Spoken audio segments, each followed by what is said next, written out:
Hello, this is Alex from Centaurus Computers, and here's a quick review of MSI B350M Gaming Pro motherboard. Those motherboards are very popular, they're not really expensive, and with popularity of Ryzen, either it's good or not, is very high now, so a lot of people will want to know more about these boards. That's the box. It says PCI Express 3.0, overclocking support, regular stuff. A few words on B350 chipset. We think that B350 is the best chipset for Ryzen platform, as A320 doesn't support overclocking, and overclocking just gives you too many options that you don't want to miss. Even if you don't plan on overclocking, you can,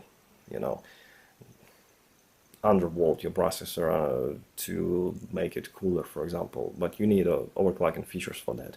And X370 is considerably more expensive for just a few like PCI Express lanes or extra PCI Express 16X slot if you want to run dual video cards. But again, we recommend the best single video card you can afford at this moment, and if it's not enough, then you can get dual video cards.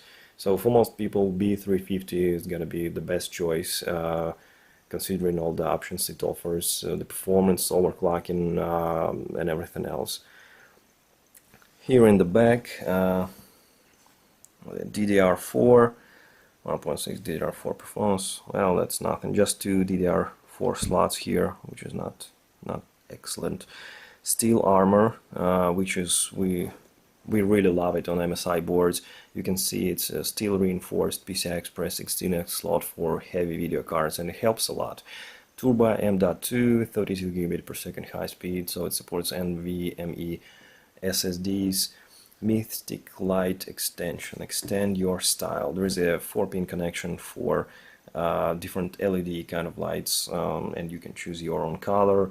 Audio boost for better sound, gaming land, it's easy debug. LED, which is nice too. There are 4 LEDs that can tell you if either component like the video card, memory, processor are bad, or if there is a problem during boot, which could be your motherboard. X-Boost ready for gaming or streaming. It's all the average stuff, nothing special here. Let's open the box. Nice packaging. It looks really nice as well. Hard to pull with one hand. Let's see what else is there. Rear I/O shield, 2 SATA connectors, SATA cables, one of them at angles, another one is straight. Drivers, some labels for your internal cabling, registration card, warranty, manual, and they include this now everywhere. It's basically saying that you want to use RAM slots further from the CPU. So in this case you would use your second RAM slot first, and if you have 2 RAM sticks, you will use both slots. If you have 4 slots, you use second and fourth first, and then the rest of them. So this is it. And let's get to the motherboard itself. Here's sticker. Okay, let's see what we've got here. 4-pin connection for the CPU, so you can provide a lot of power for the processor for overclocking purposes.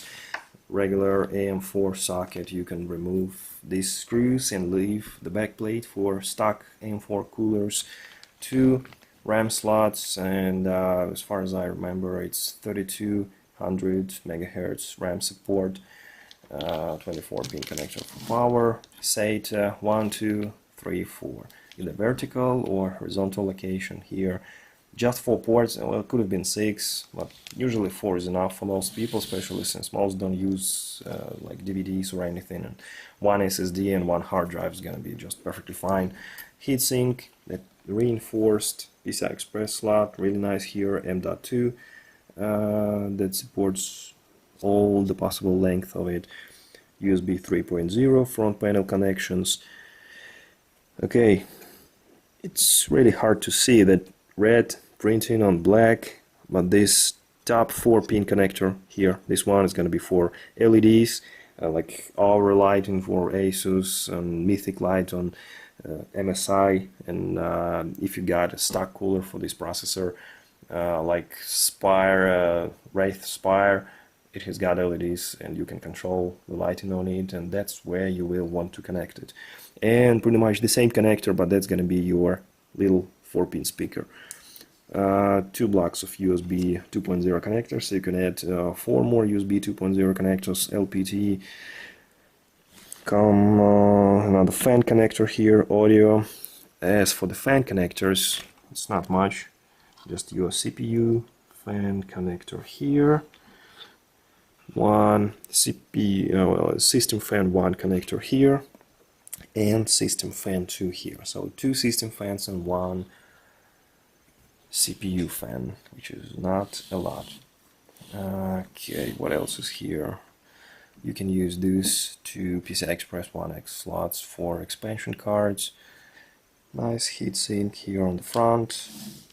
I'm not sure if it lights up or not, but there is an LED trace here. That part lights up.